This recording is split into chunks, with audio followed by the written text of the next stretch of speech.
안녕하세요. 현재 서울에서 과일 가게를 운영하고 있는 40대 남성입니다. 지난 날을 돌이켜보면 손에 잡지도 못할 허황된 것을 쫓은 것 같아 후회되기도 하네요. 20대 때는 성공하는 것에 집착했고 30대 때는 물질적인 것에 집착하며 어떻게든 경제적으로 성공을 해야 한다는 생각에 사로잡혀 있었으니까요. 하지만 40대가 되고 나니 이 모든 것이 허황되었다는 걸 알게 되었는걸요. 그래서 비슷하던 수준이던 친구들이 경제적으로 더 잘 나간다는 소리를 들어도 아무렇지 않게 된 것이겠지요. 이런 저에게 한 가지 취미가 있다면 그건 바로 사연 채널에서 사연자분들의 이야기를 들으며 과일을 파는 것이에요. 인간 같지 않은 못된 사람들 때문에 상처받고 괴로워하는 사연을 들을 때면 가슴이 아려오곤 합니다. 사연자분들 또한 가슴에 묻어두었던 상처를 꺼내기 위해서 수많은 시간이 걸렸겠죠. 용기를 내어 사연을 신청하신 사연자분들을 보며 저 또한 용기를 내어 오늘 아무도 몰래 숨겨두었던 상처를 고백하게 되었네요. 사연을 신청한 오늘만큼은 과일 장수가 아닌 사연자가 되어 여러분들에게 그동안 있던 이야기를 들려드리려고 합니다. 자식들은 보통 부모의 영향을 받아 비슷한 직업을 갖는다고 하는데요. 저 또한 그랬어요. 과일 장수로 일하던 아버지로 인해 어린 시절부터 트럭을 타고 다니며 전국 각지로 과일을 팔러 다녔거든요. 아버지께서는 돈을 못 버는 날이라도 꼭 아들은 저에게만큼은 따뜻한 국밥을 사주실 만큼 다정하고 가정적인 분이셨습니다. 하지만 이런 아버지의 다정함과는 별개로 저희 가족은 참 가난하게 살았네요. 아무리 과일을 싼 값에 내놓는다고 해도 트럭 여기저기에 굴러다녀 상태가 좋지 못한 과일이 잘 팔리는 건 가물에 콩이 나듯 드문 일이었으니까요. 그래서 어머니께서는 부족한 생활비를 메꾸기 위해 열심히 부업을 하며 일을 하셨죠. 부잣집에 일손을 돕거나 김장을 하면서 말이에요. 아버지께서는 어머니께서 고생하시는 것이 모두 자신의 탓이라며 항상 마음 아파하셨어요. 부르튼 어머니의 손을 볼 때면 눈물을 흘리시기도 했고요. 그렇다고 해서 어머니가 아버지와 결혼한 자신의 신세를 후회하거나 아버지를 원망하는 일은 없었습니다. 어머니께서도 늘 다정하고 가정에 헌신하는 아버지를 깊이 사랑했거든요. 따뜻하고 정이 많은 아버지와 그런 아버지를 마음 깊이 사랑하는 어머니 덕분에 저희 가족은 가난해도 화목할 수 있었는걸요. 하지만 가난은 이러한 소소한 행복을 누릴 기회조차 앗아가 버리더군요. 저희 가족에게서 제일 소중한 것을 빼앗아 가면서 말이에요. 경찰의 눈을 피해 과일을 팔던 아버지께서 단속을 피하려 무리하게 운전을 하시던 도중 교통사고를 당해 그만 그대로 눈을 감고 만 것이었죠. 아무런 예고 없이 들이닥친 아버지의 부재는 저희 가족의 삶을 송두리째 흔들기 충분했어요. 하지만 인정도 없는 가난은 아버지의 부재를 슬퍼할 겨를도 주지 않았습니다. 있는 돈 없는 돈을 털어 진행한 아버지의 장례식이 끝난 후 집으로는 수많은 독촉장이 날아왔는데요. 아버지의 빈자리에 제일 슬퍼하던 어머니께서는 그 독촉장들을 보신 후부터는 한 방울의 눈물도 흘리지 않으시더군요. 대신 두 손을 걷어붙이고 일을 하기 시작하셨죠. 부잣집의 가정부로 3년 동안 일을 한 어머니께서는 악착같이 돈을 모아 과일 가게를 차리셨습니다. 어머니께서는 아버지의 사고 이후 죽이 되던 밥이 되던 가게를 차려야겠다고 결심을 하셨거든요. 어머니께서 과일 가게를 운영하실 동안 저 또한 과일 장수로 일하며 시간을 보냈어요. 일하다 보니 시간은 훌쩍 흘러 어느새 25이란 나이가 되었고요. 어머니께서는 하루빨리 좋은 처자를 만나 결혼을 하고 가정을 꾸리길 바라셨지만 어머니께서 결혼 이야기를 할 때면 씁쓸한 미소를 지을 뿐이었네요. 가난한 데다가 홀어머니까지 모신 남자에게 시집을 올 여자는 아무도 없는 거잖아요. 그런데 한평생 박복한 세월을 보낸 것을 불쌍하게 여겨서인지 저에게도 결혼할 기회가 찾아오더라고요. 상대는 과일 가게 맞은편 작은 중소기업에서 격리로 일하는 단골 손님이었죠. 여자는 항상 생글거리는 낯으로 사과를 한 바구니씩 사갔는데요. 눈이 펑펑 내리던 추운 겨울, 여자는 퉁퉁 부은 눈을 하고선 사과를 내달라고 하더군요. 연유를 묻자 결혼을 약속한 남자 쪽 집안에서 여자의 어머니께서 다방을 운영한다는 이유로 파혼을 요구했다고 말을 했어요. 어린아이처럼 눈물을 흘리는 여자의 모습을 보자 마음이 좋지 않았습니다. 그래서 더 챙겨주려고 노력을 한 것이었죠. 그리고 이런 연민은 시간이 지나자 사랑이 되었어요. 여자를 만나기에는 턱없이 부족한 환경이기에 마음을 밀어내보려 했지만 쉽지가 않았고 결국 여자에게 고백을 한 후 만남을 이어갔고요. 만난 지 3년이 지난 후 결국 저희는 부부의 인연을 맺게 되었답니다. 결혼한 후 아내에게 참 감사했어요. 아내가 아니었다면 평생 홀로 외롭게 살았을 테니까요. 그런데 어머니께서는 저의 생각과는 다른 듯 보였습니다. 장모님이 다방을 운영하는 것을 탐탁지 않게 생각하시던 어머니께서는 아내 또한 반기지 않으셨죠. 어머니께서는 불같은 성정을 지닌 것에 비해 마음은 누구보다 여리고 정이 많으셨기에 같이 얼굴을 맞대고 살다 보면 아내에게도 정을 붙일 거라 생각했는데요. 어머니께서는 이런 기대를 산산이 조각내시고 말았네요. 잘해보려 노력하는 아내의 모습을 볼 때면 아내의 안 좋은 점을 찾기 위해 두 눈을 부릅뜨셨으니까요. 어디 결혼까지 한 여자가 해프게 웃음을 흘리고 다녀? 어머니, 그게 무슨 말씀이세요? 물건 파는 장사꾼 입장에서 손님한테 과일만 내드릴 수도 없는 일이잖아요. 어머니께서 더 잘 아시면서. 그냥 매번 저희 가게에서 과일 사가시는 게 감사해서 사과 하나 더 넣어드린 것뿐이에요. 아이고, 말이나 못하면 온 동네 남정네들 한 실실 웃음이나 흘리고 다니는 주제에 어디 시애미한테 큰 소리야? 그냥 두면 우리 아들 두고 바람 피울 게 뻔한데 이런 식으로 다른 남자들한테 한눈 팔고 다닐 거면 당장 이혼해라. 멀쩡한 우리 아들 고생시키지 말고. 어머니, 아무리 제가 마음에 안 드셔도 그렇지. 어떻게 결혼한 지 1년도 안 된 며느리한테 이혼하란 말씀을 하실 수가 있으세요? 참나, 애비도 없이 웃음 팔고 다니는 애미랑 둘이 살았다길래 눈칫밥 몇 번 먹여주면 제 발로 떨어져 나갈 줄 알았는데 너도 참 독하구나. 그러니까 멍청한 척 순진한 척 떨면서 세상 물정 모르는 순진한 우리 아들을 깨웠겠지. 좋다. 못 알아먹는 것 같으니 내가 친히 알려주마. 난 더럽게 서방 아닌 남자들 주머니에서 나온 돈으로 먹고 사는 네 애미도 그런 돈으로 먹고 자란 너도 아주 치가 떨리도록 싫다. 우리 아들 생각해서 참으려고 해도 다른 사내들 떼탄 니까지 께 우리 아들이랑 한 이불 덮고 잔다고 생각하면 우라통이 터져서 살 수가 없어. 남이 건네준 돈으로 먹고 산 건 저희 엄마나 어머니나 별반 다를 게 없는 거 아닌가요? 어머니도 과일 산다는 사람 남자 여자 가려서 파시는 거 아니잖아요. 아무리 우진 씨가 좋다고 해도 어머니께서 자꾸 이런 식으로 중간에 회방 놓으시고 못 살게 구시면 저도 어쩔 수가 없죠. 이런 식이면 어머니 안 보고 살겠습니다. 남자의 눈 돌아간 것 치고 시애미 대접 제대로 하는 것이 없지. 네가 아주 시애미 얼굴에 먹칠을 제대로 하는구나.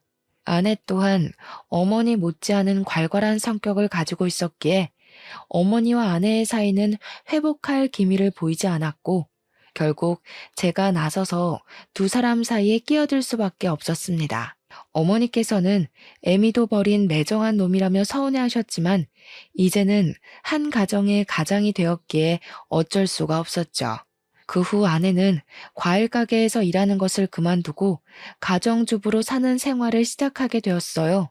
다달이 나가는 생활비를 생각하면 맞벌이를 하는 것이 맞았지만 차마 아내에게 맞벌이 하자는 말을 꺼내지는 못하겠더군요. 그동안 마음고생으로 힘들었을 아내를 편히 쉬게 해주고 싶었거든요. 그래서 더 열심히 일한 것이고요. 가게의 문을 열고 과일을 파는 것만으로는 한계가 있었기에 가게 문을 닫은 밤이면 근처 아파트 단지에 전단지를 돌리며 돈을 벌기 위해 노력했죠. 어휴, 장사하는 집에는 사람이 잘 들어와야 가게도 번창하고 돈도 잘 버는 건데 장사도 영 시원찮은 게 아무래도 근본도 없는 저 몹쓸 것이 안방을 치고 있어서인 듯 싶구나. 제발 이상한 거로 끼워 맞추지 좀 마세요. 바로 앞에 대형마트 생겨서 그런 걸 왜 집에 있는 험한 사람 탓으로 돌리세요? 이제 그만하실 때도 됐잖아요. 어머니 자꾸 이러시면 그러고 싶지 않아도 자꾸 집사람 편들 수밖에 없어요. 그러니까 이제 집사람 흉보는 건 그만두세요. 좋게 생각하려고 해도 상황이 요 모양 요 꼴로 돌아가는데 어떻게 흉을 안 봐? 제발 치마폭에 쌓여있지 말고 현실을 좀 봐라. 네 쳐들어오고 나서 장사가 잘 되는 날이 있나 없나. 가게에 들어오는 손님이라고는 똥이나 싸지르는 똥파리뿐이니 좋게 생각할 수가 있어야지. 어머니께서는 대형마트가 들어와 가게에 장사가 안 되는 것을 아내의 탓으로 돌리시더군요. 계속해서 아내를 안 좋게 생각하시는 어머니로 인해 자연스럽게 아내의 편을 들 수밖에 없었고요. 처음 몇 번은 어머니와 아내 사이를 회복하기 위해 노력하기도 했지만 그럴 때마다 어머니께서는 아내에게 홀려 이상한 수를 쓴다고 나무라셨기에 어쩔 수가 없었어요. 그리고 곧이어 점점 줄어드는 가게 매출로 인해 어머니와 아내의 사이에 소홀해질 수밖에 없었죠. 과일 가게를 살려보기 위해 과일을 반값에 내놓아 보기도 하고 덤으로 다른 과일을 손님들에게 끼워드리기도 했지만 품질이나 가격 모든 면에서 대형마트를 따라갈 수는 없었기에 손님들의 발길은 점점 끊길 수밖에 없었네요. 하락세에 가까운 수입에 얼마 후 10년간 이어오던 가게 문을 닫을 수밖에 없었고요. 가게를 접은 후에는 공사판 막노동 일이며 대리운전 같은 일을 가리지 않고 했지만 임금이 적다 보니 생활비를 하기도 빠듯하더군요. 그러던 중 귀농을 해 농사를 시작했다는 친구의 이야기를 듣게 되었죠. 친구의 이야기를 듣다 보니 저의 성향이나 여러 가지를 생각하니 시골에 내려가 농사를 짓는 것이 더 이득이겠더라고요. 아내 또한 시골에 내려가는 것을 승낙했어요. 서울에서 살아남기 위해 별다른 뾰족한 수가 없었기에 어머니 또한 수박 농사를 짓는 것을 허락하셨는걸요. 어머니께서도 함께 시골로 내려가 농사를 지으면 좋았겠지만 무릎이 안 좋으신 어머니께서는 병원으로 가며 치료를 받으셔야 했기에 저희 부부만 시골에 내려가기로 했죠. 서울에서의 생활을 청산하고 시골에 내려갔을 때만 하더라도 아내는 시골에 내려온 것을 후회한다며 한숨을 푹푹 쉬었어요. 끝없이 이어진 밭에서 수박 농사를 지을 자신이 없다면서요. 아내는 서울로 돌아가고 싶다 말했지만 이상하게 저는 넓게 펼쳐진 땅을 볼 때면 기분이 좋더라고요. 아마도 다시 일어날 수 있는 희망이라는 생각 때문이었겠죠. 마을의 젊은 사람들이 이사를 와서인지 주민분들은 저희 부부를 도와주기 위해 참 많이 노력하시더군요. 그 덕분에 저는 여기저기 돌뿌리가 널브러졌던 땅을 돈 한 푼 들이지 않고 가꿀 수 있었는걸요. 밭을 갈고 인부들을 모아 농사 지을 준비를 하자 아내 또한 열심히 노력하는 모습에 감동을 받아서인지 일손을 도와주고 새참을 챙겨주는 등 도와주려 노력을 많이 했습니다. 참 고마웠어요. 부족한 형편인 것을 이해해 줄 뿐만 아니라 언제나 저의 뜻을 믿고 지지해 주었으니까요. 그리고 이런 아내의 내조와 저의 노력 덕분인지 더할 나위 없는 풍년이 찾아오고 수박 농사는 성공하게 되었죠. 농사를 시작한 지 불과 1년 만에 일어난 일이었습니다. 제가 재배한 수박은 지역에서도 품질 좋기로 소문나 부르는 것이 값일 정도로 비싸게 팔렸는데요. 이 덕분에 과일 가게를 운영할 때와는 비교도 안 될 만큼 많은 이익을 거둘 수 있었네요. 경제적으로 나아진 후 그동안 고생한 어머니에게도 잘해드리려 노력을 했습니다. 어머니께서는 필요 없다 말씀을 하셨지만 생애 처음 시설 좋은 아파트에 입주를 하시니 입에 귀가 걸릴 정도로 한박웃음을 지으시더군요. 더불어 경제적으로 안정이 된 후에는 어머니와 아내의 고부 갈등 또한 전과는 비교할 수 없을 정도로 나아졌어요. 웃는 낯으로 잘 지내는 어머니와 아내의 모습을 볼 때면 마음이 뭉클해졌죠. 드디어 한 가족이 된 거잖아요. 경제적으로도 가정적으로도 안정이 된 후 저희 부부는 아이를 가지기 위해 노력했습니다. 저희 부부 둘 다 시기가 안 좋아 미뤘을 뿐 아이를 참 좋아했거든요. 하지만 세상 일이 모두 마음처럼 되지 않듯이 저희 부부에게는 아이 문제가 그렇더라고요. 자연 임신에 실패한 뒤 여러 번 시험관 수술을 진행했지만 임신이 되지 않을 뿐더러 아내의 몸은 날로 쇠약해져만 갔죠. 실패를 거듭해 갈수록 아내는 몸뿐만 아니라 마음까지 지쳐가는 것 같았어요. 결국 아내의 건강을 위해 아이를 포기하기 결심을 했고요. 아이를 포기한 후 저희 부부는 전국 각지의 여행을 다니며 아픔을 이겨내기 위해 노력했습니다. 다행히 물 좋고 산 좋은 곳을 찾아다녀서인지 아내의 건강은 나날이 좋아져 갔죠. 몸뿐만 아니라 마음까지도요. 주위의 몇몇 사람들은 결혼을 한 횟수가 오래될수록 아내와 사이가 안 좋아진다고 했지만 저희 부부는 그 반대였습니다. 결혼을 한 지 7년이란 세월이 흘렀지만 여전히 서로 사랑하고 존중했으니까요. 항상 제일 가까운 곳에서 응원해주고 힘을 써주는 아내 덕분에 행복하기만 했고요. 저희 부부는 한 달에 한 번 제주도로 여행을 떠났는데요. 제주도 여행을 예약하고 얼마 안 돼 아내는 제주도 여행을 미루자고 말을 꺼냈네요. 다리가 다친 장모님의 병간호를 해야 한다면서요. 몸이 불편한 장모님을 두고 여행을 가봤자 마음이 편하지 않을 게 뻔했기에 바로 제주도 여행을 취소했죠. 그런데 장모님이 우리 집에 오신 후 한 가지 문제가 발생했습니다. 다리에 있던 깁스를 푼 후에도 장모님께서는 도통 저희 집에서 나갈 생각을 안 하신다는 것이었죠. 일주일이나 길어도 한 달이면 댁으로 돌아가실 거라 생각했지만 장모님은 그대로 석 달이 지나도록 저희 집에 눌러앉아 생활하셨어요.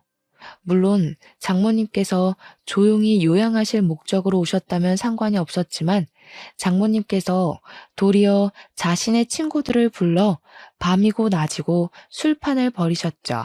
일찍 잠자리에 들고 꼭두 새벽에 일어나 일할 준비를 하는 저에게 이런 장모님의 행동은 치명적이었고요. 차마 장모님에게 대놓고 말할 수가 없어 아내에게 은근히 눈치를 주었는데요. 처음 몇 번은 사과하며 중재를 하려던 아내조차 시간이 지나자 미안한 신용은커녕 적반하장으로 나오며 오히려 저를 나무랐어요. 당신 참 너무하다. 우리 엄마가 평생 집에 있겠다는 것도 아닌데 그깟 술상 버리는 게 뭐가 어떻다고 자꾸 눈치를 줘? 처음에는 하늘의 별이라도 따줄 것처럼 굴더니 이제 결혼한 지 수십 년도 더 지났다 이거야? 갑자기 그 얘기가 왜 나와? 내가 뭘 어쨌다고. 그게 아니면 갑자기 우리 엄마 내쫓으려는 이유가 뭔데? 이런 대우받을 줄 알았으면 처음부터 결혼도 안 하는 건데. 당신 솔직히 말해봐. 겉으로는 직업에 귀천이 없다. 우리 엄마 직업 이해한다. 말은 그렇게 해도 속으로는 어머니랑 똑같이 다방 차린 우리 엄마 욕하면서 다 늙어서 웃음이나 실실 파는 여팻네라고 생각하는 거지? 아니라고 잡았대도 당신 얼굴에 다 쓰여 있어. 우리 엄마 무시한다고. 우리 엄마한테 어떻게 그럴 수 있어? 내가 언제 장모님을 무시했다고 그래?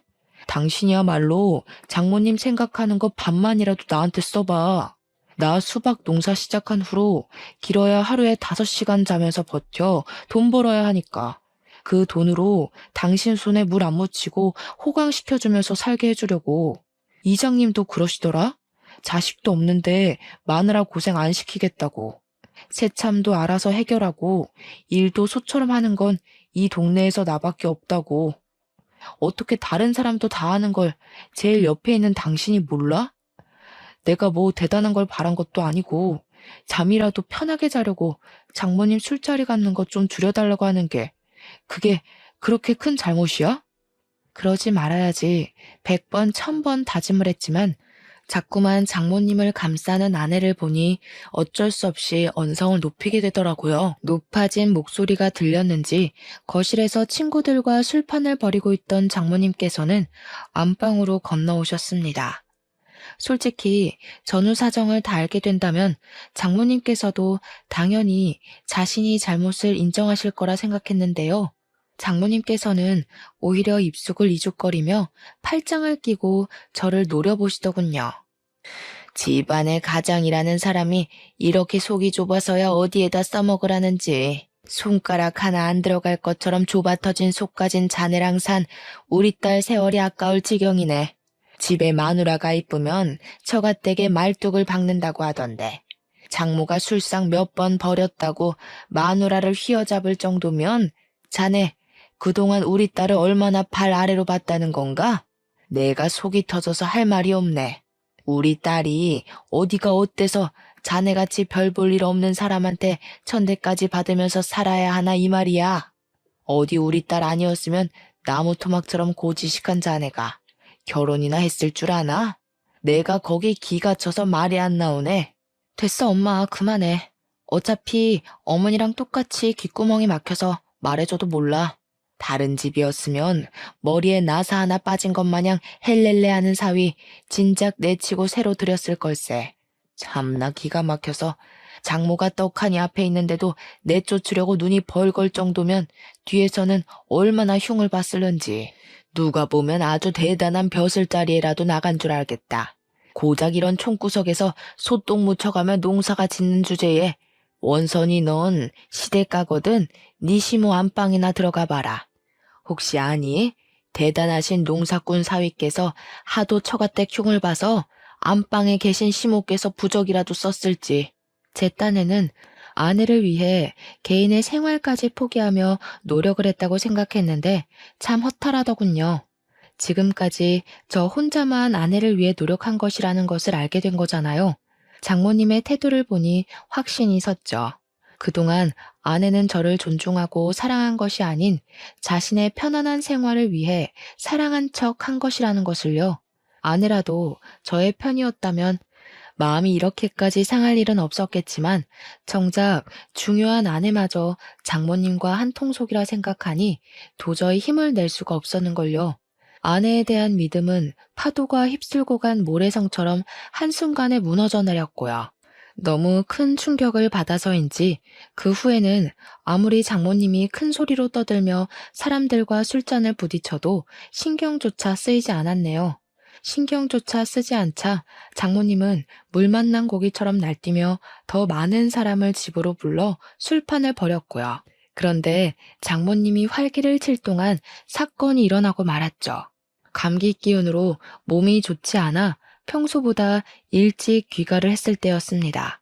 그날도 다른 날과 마찬가지로 장모님께서는 사람들을 불러 모아 왁자지껄하게 떠들며 술판을 벌이고 있었어요. 거하게 취한 장모님은 평소보다 일찍 귀가한 저에게 시비를 거시더라고요. 이젠 하다하다 우리 딸을 굶겨 죽일 작정이라도 한 겐가? 그러지 않고서야 어떻게 해가 벌겋했던데 낮에 집에 발을 들일 수가 있어?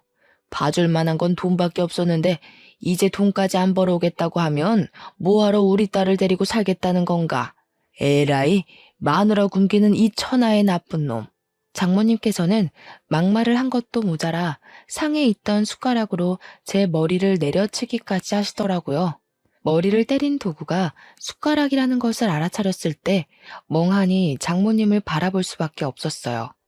아픈 것보다도 먹던 숟가락으로 머리를 맞았다는 것에서 오는 충격이 더 컸거든요. 다른 것도 아닌 숟가락으로 사람 머리를 때리다뇨. 울분으로 몸을 떠는 찰나 머리채가 잡힌 장모님께서는 곧바로 바닥에 내팽개쳐졌습니다. 장모님을 응징한 사람은 다름 아닌 저희 어머니였죠. 어디 감히 그 더러운 숟가락을 올려? 다른 남자가 내다 버린 헌시짝 같은 걸 며느리라고 귀히 여겨줬더니 은혜를 이런 식으로 갚아? 어머니, 제발 진정부터 하세요. 귀한 내 아들이 더러운 손가락으로 머리통을 맞았는데 진정은 무슨, 그 주둥이로 친정이란 말을 꺼내기 전에 우리 아들 머리통 때린 네 엄마부터 말렸어야지. 시애미한테 바락바락 대들던 상황은 다 어디에 두고 제 남편을 맞는 꼴을 그냥 보고만 있어? 맞을 짓을 했으니까 맞았죠. 저희 엄마가 괜히 그랬겠어요? 그래, 지금 보니 그 잘난 혓바닥은 시애미 성질 돋을 때만 쓰는 모양이구나. 딸년 잘못 키운 벌은 애미가 받아야지. 아이고, 노망난 할망구가 사람 잤네. 아내의 말에 열이 받을 대로 받은 어머니께서는 바로 바닥에 쓰러진 장모님의 멱살을 들어 올리시더군요. 한 번만 더 내 아들 괴롭혔다가는 국물도 없을 줄 알아 이 옆에 내야. 알았어? 어머니의 기세에 눌렸는지 장모님께서는 고개를 끄덕이며 다시는 저희 집 근처에 얼씬도 하지 않겠다고 약속을 하셨습니다. 그 길로 장모님께서는 쫓겨나다시피 저희 집을 나가셨죠. 장모님이 집을 나간 후 아내는 한동안 저와 말 한마디 섞지 않으려고 하더군요. 아무리 장모님이 잘못을 했다고 해도 어머니의 행동이 과했기에 말을 붙이며 사과를 하려고 했지만 그럴 때마다 입을 꾹 다물고 방으로 들어갔네요. 이때는 알지 못했습니다. 아내가 얼마나 큰 앙심을 품고 있는지 말이에요. 외식을 하거나 아내가 좋아하는 명품 가방을 사다 주며 아내의 마음을 풀어주기 위해 갖은 노력을 다해보았지만 한 번 다친 아내의 마음을 열기 쉽지 않더군요. 화가 단단히 난 아내에게 어머니의 생일을 맞아 같이 서울에 올라가자는 말을 차마 할 수 없었고요. 오해하실까 변명을 둘러댔지만 어머니께서는 눈치를 챘는지 혀를 차셨죠. 이렇게 속을 썩일 줄 알았다면 그때 무슨 수를 써서라도 막는 건데 네가 이렇게 힘들어할 줄 알았으면 평생 원망하는 소리를 듣는다고 해도 결혼을 막는 건데 이 어미 생각이 너무 짧았구나. 아휴, 좋은 부모 밑에 컸으면 너도 좋은 배필 만나 토끼 같은 자식 낳고 잘 살았을 텐데 못난 어미 만나 너만 고생이야. 어머니께서는 눈물을 훔치며 사과를 하셨습니다. 그런 어머니를 보니 마음이 좋지 않았어요. 어머니의 행동이 과했다고는 하나 모든 것이 자식인 저를 위한 일인 거잖아요. 어머니의 생일을 지낸 후 다시 힘을 내기로 결심을 했어요. 아무리 힘들다고는 해도 먹고 사는 것만큼 중요한 것은 없으니까요. 하지만 마지막 희망이던 수박 농사마저 처참하게 무너지며 저는 그대로 곤두박질 치고 말았네요. 쏟아지는 폭우로 인해 수박 농사가 쫄딱 망해버린 것이죠. 멈출 기미가 없이 쏟아지는 폭우를 맞고 자란 수박은 당도는 물론 품질까지도 최하위로 떨어졌습니다. 상품 가치가 없을 정도로 말이에요. 어떻게든 재기하기 위해 팔방으로 뛰어다녔지만 한 번 망한 농사를 다시 되살리는 것은 쉬운 일이 아니더군요.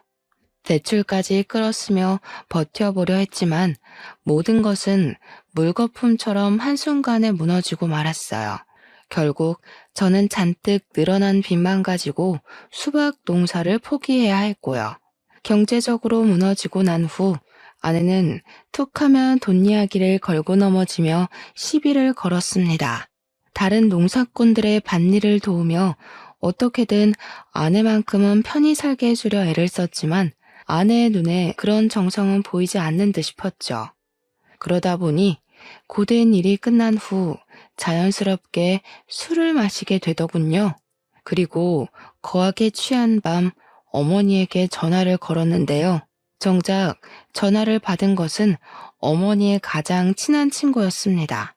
아이고 우진아, 이 일을 어쩌면 좋으냐. 네 엄마가 쓰러졌어. 이놈아, 당장 서울로 올라와라. 근데 어머니가 쓰러지시다뇨. 그게 무슨 말씀이세요?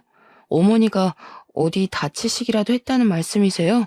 조금 다쳤으면 네 엄마가 전화를 받았겠지. 네 엄마 바로 수술 들어가야 한다니까 당장 달려와라. 큰 수술 앞뒀는데 아들 녀석이 엄마 옆에 있어줘야지. 전화를 끊자마자 어떻게 택시를 잡았는지조차 모를 정도로 급하게 택시를 타고 서울로 올라갔습니다. 수술해야 한다는 말을 들었을 때는 가슴이 철렁 내려앉았고요. 병원에 도착한 후 곧장 어머니에게 전화를 걸자 어머니께서는 뇌졸중으로 쓰러지셨다고 하더군요. 하염없이 수술실 앞을 기다리자 불안함을 감출 수가 없었습니다. 수술이 끝난 후 의사가 말하길 쓰러진 후 바로 병원으로 온 덕분에 후유증이 없을 거라 말했지만 그래도 안심이 되질 않더군요. 어머니가 쓰러진 것이 모두 그동안 무심했던 스스로 때문에 일어난 일 같았거든요. 수술이 끝난 후 어머니께서 혼자서 거동을 할 수 없으셨기에 집으로 모시려고 했는데요. 사정을 말하자 아내는 기가 차다는 듯이 콧방귀를 뀌며 어머니를 본가로 모시는 것을 절대 반대했는걸요. 어머니가 우리 엄마한테 어떻게 했는지 벌써 잊었어? 아무리 마음에 안 든다고 해도 사돈 머리채를 잡는 시모가 세상에 천재 어디 있어? 우리 엄마 머리채 잡을 정도였으면 이런 상황에서 혼자 살 각오 정도는 하고 덤벼드신 거 아니겠어? 난 죽어도 어머니 못 모시겠으니까 정 어머니를 모시고 싶거든 당신이 어머니 집 들어가서 병시종을 들던 요양병원을 가든 알아서 해. 차라리 못된 며느리 하면 됐지. 늙고 병든 어머니 수발 들으면서 착한 며느리 칭호받고 싶지는 않아. 알았어. 당신 뜻이 그렇다면 내가 서울에서 어머니 모시고 있을게. 당신이 한 말 톡톡히 지켜.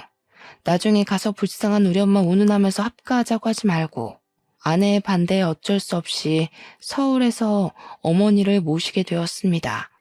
일하는 빈 시간에는 어머니의 친구분께서 집으로 와주셨기에 마음 편히 일할 수 있었죠.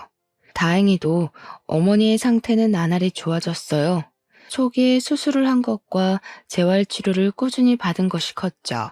어머니께서 상태가 나날이 좋아져 일상적인 생활을 할 수 있을 만큼 몸이 회복되었을 때쯤 시골집을 팔아 빚을 청산할 생각이었는데요.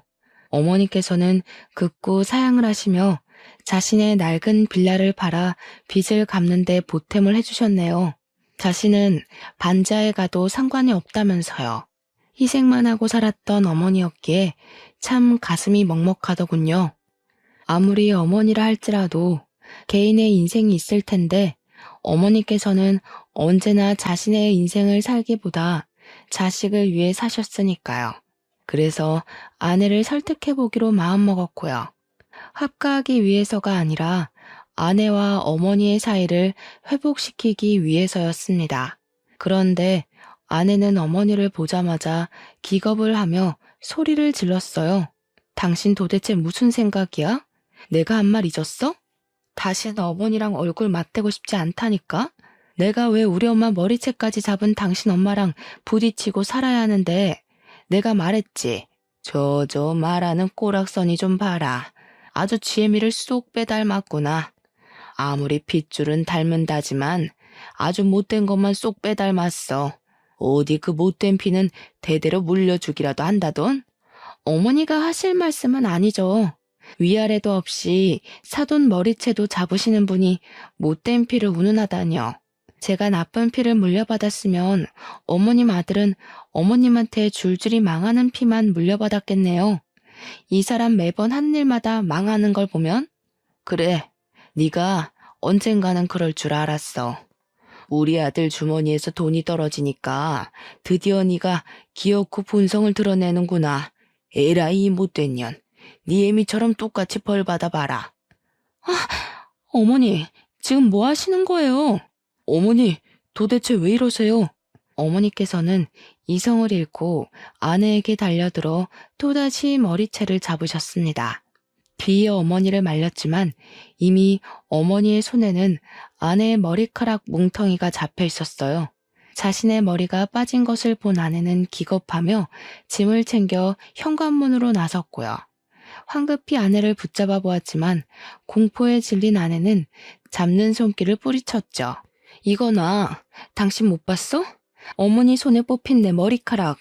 이대로 가다간 어머님이 내 머리채가 아니라 내 머리까지 뽑을 텐데 무서워서 내가 어떻게 살아. 내가 어머니 대신 사과할게. 우리 이러지 말고 말로 하자. 제발 이러지 마. 차라리 평생 과부로 살면 살았지 더 이상 며느리 쫓아내고 싶어 안달난 치모랑은 못 살아. 붙잡으려 했지만 아내는 이미 집을 나간 후였습니다. 아내와 갈등이 있기는 했지만 이혼할 생각은 죽어도 없었기에 아내의 행적을 수소문하기 시작했죠. 하지만 이미 아내 주변 사람들은 입을 맞춘 듯 하나같이 아내의 행방에 대한 귀뜸조차 해주지 않더군요. 장모님은 두말할 것도 없었고요. 내가 왜 자네한테 우리 딸내미 행적을 알려줘야 하나?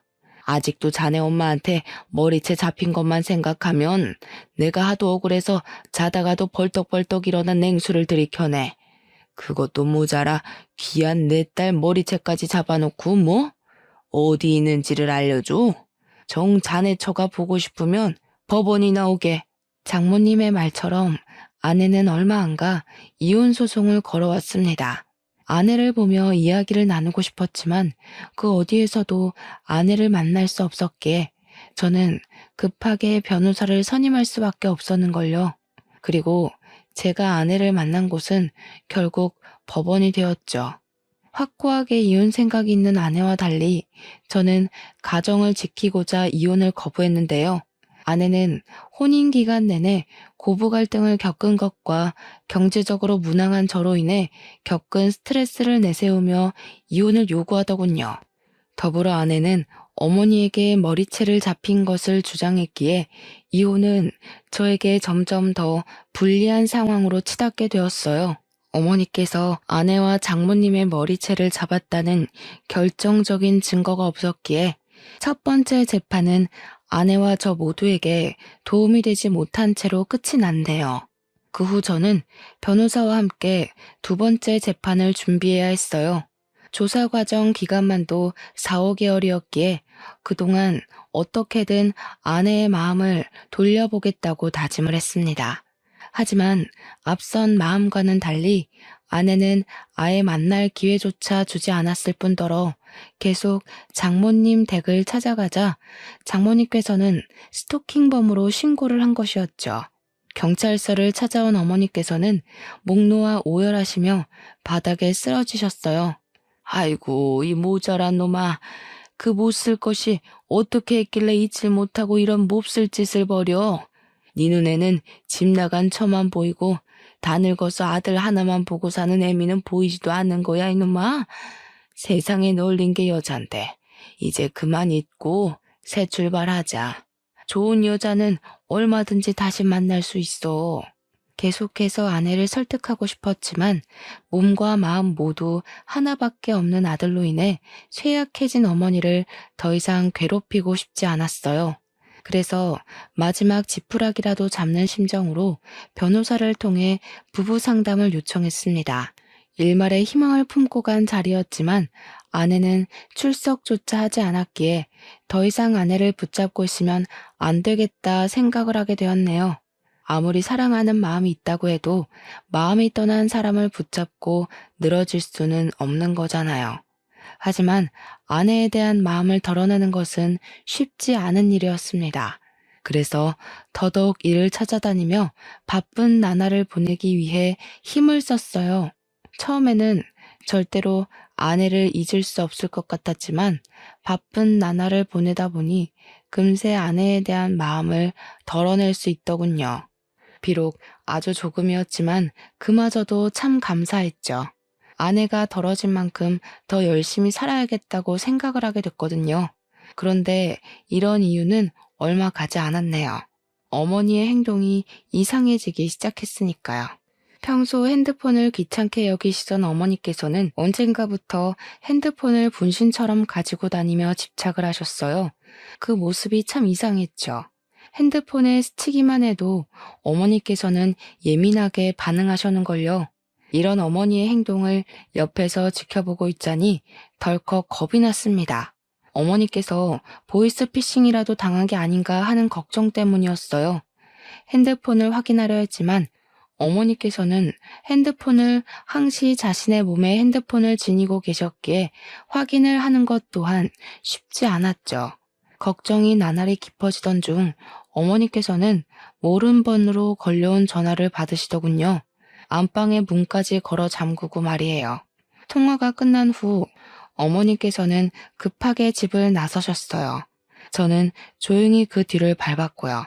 자차를 타고 가면 들킬 수도 있기에 허겁지겁 택시를 불러 앞질러 차를 탄 어머니의 뒤를 따랐습니다. 한참을 달리고 나니 어머니께서는 고급 주택가가 모인 곳에서 내리셨고 저는 근처에 세워진 차에 몸을 숨기고 어머니를 지켜보았죠. 몇 분이 지났을까? 고급 주택의 문이 열리고 어머니를 괴롭히던 사람이 모습을 드러냈는데요. 주인공의 얼굴을 확인 후 심장 소리가 빨라지며 입에서는 악소리가 나올 정도로 놀랄 수밖에 없었어요. 지금까지 어머니를 괴롭혔던 사람은 다른 누구도 아닌 아내였으니까요. 튀어나오려는 비명을 간신히 손으로 막으며 어머니와 아내의 행동에 주의를 기울였죠. 이해가 가질 않았습니다. 아내의 친정 형편이 잘 사는 것도 아니었고 그렇다고 아내의 능력이 뛰어난 것도 아니었기에 의문일 수밖에 없었네요. 아내는 전문 대학교를 졸업하고 작은 중소기업의 경리로 일하던 것이 전부였으니까요. 어머니 그 정도 연기로 되겠어요? 하려면 제대로 하셔야죠. 제가 말씀드렸잖아요. 확실하게 해야 된다고. 아내는 어머니를 하대하는 것이 자연스러워 보였습니다. 어머니께서는 아내 앞에 잔뜩 주눅이 들어있었고요. 그런 모습을 보고 있자니 당장 뛰쳐나가 연유를 묻고 싶었지만 이대로 나갔다간 덜미를 찾기는커녕 본전도 못 찾을 게 뻔한 거잖아요. 아이고 미안하다. 늙은이가 능력이 부족해서 내가 어떻게든 잘해볼 테니까 너무 염려하지 말고 몸조리 잘하고 있어라. 어머니가 연기를 이따위로 하는데 제가 어떻게 마음 편히 몸조리 하겠어요? 화병 나서 몸져 눕지만 않으면 다행이지. 계속 이대로 했다간 어머니 좋은 국물도 없을 줄 아세요? 아이고, 제발 이 늙은이 정성을 봐서라도 좀 봐주렴. 너 아니면 나랑 우리 아들은 이대로 망해서 죽을지도 모른다 이거. 멀미를 잡기 위해 참으려 했지만 어머니가 찬 땅바닥에 무릎을 꿇고 있는 것을 보자 도저히 참을 수가 없었습니다. 뛰쳐나가 어머니를 일으키자 아내와 어머니 모두 경악을 하며 소스라치게 놀라더군요. 어머니, 갑자기 왜 이러시는 거예요? 이 사람 앞에 무릎을 꿇다뇨. 보아하니 이미 눈치챈 것 같은데. 좋아. 그동안의 정을 생각해서 말해줄게. 나 임신했어. 임신이라고? 아니 그럼 홀몸도 아닌데 왜 그렇게 나랑 이혼하고 싶어서 안달을 부린 거야? 내가 당신이랑 사이에서 나올 아기를 얼마나 기대했는데 어떻게 나랑 한마디 상의도 없이 어머니가 장모님 머리채 잡아서 어머니가 당신을 미워해서 그래서 이혼하자고 한 거야? 그것 때문에 지금 이렇게 무릎도 안 좋은 어머니를 바닥에 꿀리고 이혼까지 하면서 복수라도 하는 거냐고. 온몸의 피가 머리로 몰리는 기분이었습니다. 그동안 아내와의 사이에서 아이를 얼마나 간절히 원했는지 제일 잘 아는 사람이 한마디 상의도 없이 이 중대한 일을 숨기고 이혼을 준비하다뇨. 기가 차다 못해 어이가 없어 화조차 나지 않았죠. 제가 혼란스러워하는 동안 아내는 박장대소를 하며 팔짱을 끼웠네요. 내가 정신 나갔냐? 당신같이 돈 떨어진 사람 애를 갖게? 그리고 당신이랑 사이에서 애가 생겼으려면 진작에 생겼겠지. 결혼 생활 8년 동안 낌새조차 안 보였는데 애가 컵라면도 아니고 갑작스럽게 생긴다는 게 말이 돼? 하여간 꿈도 야무지다니까. 그럼 뱃속에 있는 애는 어떻게 설명할 건데? 다른 곳에서 씨라도 받아왔다 이거야? 맞아. 당신이랑 비교도 할 수 없을 만큼 돈 많은 사람 씨를 받았지. 이렇게 좋은 집에서 아랫사람들 누리며 호사스럽게 살 수 있었으면 진작 그 일을 만나는 건데 나한테 후회되는 게 있다면 그건 헌신같이 아무짝에도 쓸모없는 당신이랑 결혼한 거야. 당신이랑 결혼하고 나서 나도 찢어진 신발처럼 구질구질하고 너덜거리게 살 줄 알았으면 당신 같은 인간이랑 결혼하는 일은 죽어도 없었을 거라고. 그래서 구질구질한 나랑 살기 싫어서 다른 남자랑 바람이라도 피웠다 이거야? 그래. 나도 팔자 한번 바꿔보려고 뱃속에 있는 금줄 내세워 욕심 한번 내봤다. 의심이 확신이 서는 순간 비통한 마음은 어찌할 도리가 없었습니다. 정말 후회스러웠어요. 지금까지 사치만 일삼은 사람을 아내로 둔 것도 그런 아내와 결혼을 하기 위해 어머니에게 불효자가 되었던 것도 말이에요. 바람을 피운 것만으로도 100번 잘못한 일이었지만 아내는 그것도 모자라 어머니를 괴롭히기까지 했어요. 그건 절대 용서할 수 없는 일이죠. 그래서 아내에게 왜 어머니를 괴롭혔는지 묻게 된 것이고요. 그런데 아내는 제가 묻자마자 또 콧방귀를 뀌었네요. 내가 그렇게 할 일 없는 사람인 줄 알아? 다 지난 과거 가지고 늘어질 만큼 내가 한가한 사람인 줄 알아? 이게 다 당신이 이혼 안 한다고 버텨서 그런 거 아니야. 당신이 이혼만 제깍제깍 했어도 이런 일은 없었잖아. 그러니까 순순히 이혼 서류에 도장 찍었으면 될 일을 이렇게 늘어지게 해서야 원. 기가 막혀서. 그럼 지금까지 이혼하자고 어머니까지 시켜서 이 난리를 피웠다는 거야? 당신이 처지 바꿔서 생각해봐. 이혼만 하면 금동아줄 잡은 애아빠랑 평생을 호요식하면서 살 수 있을 텐데 시어머니 협박하는 것 따위가 무섭겠어?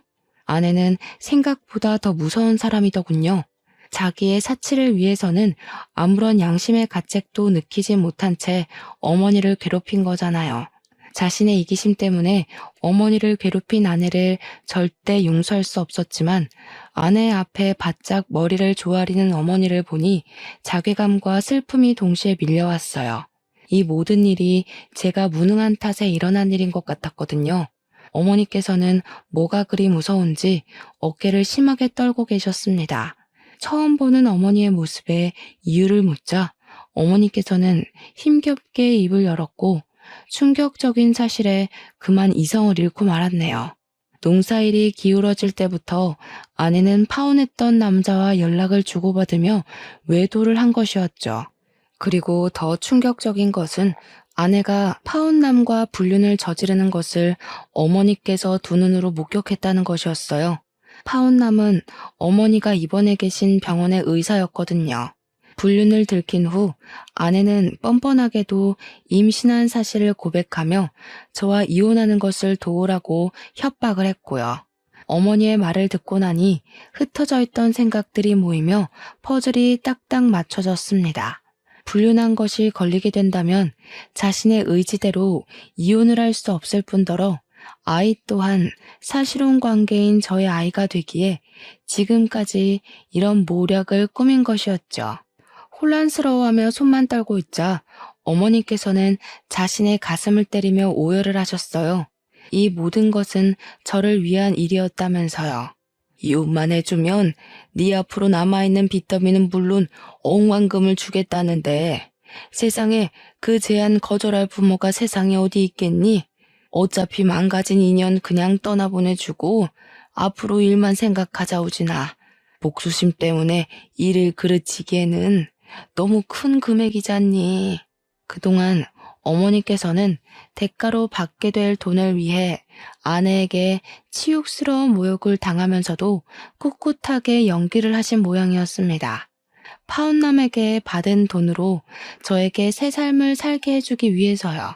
숨어있던 진실을 알아갈수록 저에게 돌아온 것은 허탈함과 후회뿐이었어요. 모든 의욕이 상실하고 나니 더 이상 부득이한 싸움을 하고 싶은 생각도 없었고요. 그래서 아내가 원하는 대로 순순히 이혼을 해주게 되었죠. 불행 중 다행이라면 파혼남은 어머니와 저에게 위로금이란 명목으로 억 단위의 돈을 넘겨주었다는 것이었어요. 모든 것이 끝난 후 한동안은 폐인처럼 살았습니다. 무의식적으로 둘러본 아내의 SNS에 파혼남과 함께 행복스레 찍은 사진을 올릴 때면 저도 모르는 사이 두 눈에서는 눈물이 흘러나왔고요. 그런데 그것도 잠시 평생 아내를 그리워하며 폐인처럼 지낼 수는 없다는 생각이 들었어요. 그래서 파혼남이 준 돈으로 다시 장사를 시작하게 된 것이죠. 다른 장사를 하고 싶었지만 예전부터 보고 배운 것이 과일 장사밖에 없기에 결국 다른 장사를 시작하게 되었는걸요. 다행히 유동인구가 많은 곳에 터를 잡아서인지 장사가 잘 되더군요. 그 덕분에 바쁘게 살아 아내를 빨리 잊을 수 있었고요. 그런데 아내에 대한 생각을 다 잊어갈 때쯤 전화가 걸려왔습니다. 상대는 다름 아닌 아내였죠. 전화한 이유도 참 과간이었어요. 뱃속에 있는 아이가 파혼남의 아이가 아닌 것이 밝혀지며 땡전 한 푼 받지 못하고 쫓겨나게 된 것이었습니다. 아내는 파혼남뿐만 아니라 다른 남자와도 양다리를 걸친 것이죠. 씨도 안 준 엄한 놈한테 전화할 게 아니라 애 아빠한테 전화해야 하는 거 아니야? 그랬으면 내가 당신한테 전화했겠어? 하룻밤 같이 논 사람이라 주소는커녕 번호도 모르는데 내가 애 아빠한테 어떻게 전화를 해? 당신 나랑 애 키우면서 오순도순 잘 살고 싶다고 했잖아. 그 꿈 내가 이뤄줄게. 우리 뱃속에 있는 애 키우면서 같이 살자. 내가 정신 나갔고 바람까지 피운 당신이랑 애를 키우겠어? 당신이란 여자는 목소리만 들어도 징글징글할 정도로 신물이 났는데 내가 왜 다른 집시까지 뵌 당신이랑 다시 합쳐서 살아야 하는데? 당신 소원은 헌신짝 같은 나랑 이혼하는 거였잖아. 난 이미 당신이 원하는 대로 해줬으니까 같이 애 키워줄 애 아빠 구하고 싶으면 다른 데서 알아봐. 여보, 야박하게 굴지 마. 아무리 내가 잘못한 게 있다고 해도 같이 지내던 정을 생각해서 걷어줄 수는 있는 거잖아. 구구절절 앓는 소리를 하는 아내를 보니 그동안 왜 아내 같은 여자에게 목을 맸을까 하는 후회가 밀려오면서 전화를 끊게 되었습니다.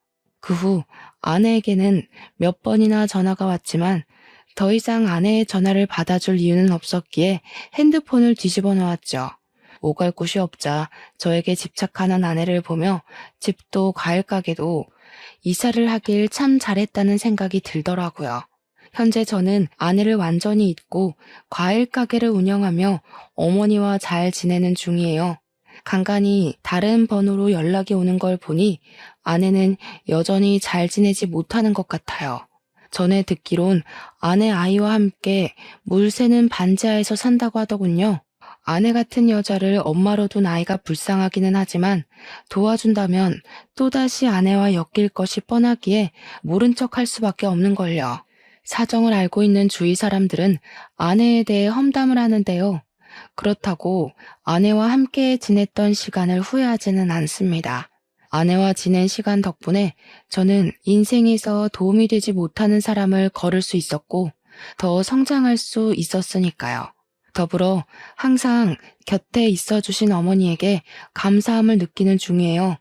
현재 과거의 저처럼 몹쓸 사람으로 힘겨운 일을 겪고 계신 시청자분들이 계신다면 복수를 위해서라도 꿋꿋하게 자신의 자리를 지키며 살아가시기 바라겠습니다. 내가 성공해 잘 사는 것, 그것이 제일 큰 복수이니까요. 그럼 시청자분들에게 고개를 숙이며 오늘 사연 마무리 짓도록 할게요. 사연을 시청해주신 시청자분들 진심으로 감사드립니다. 늘 행복하세요.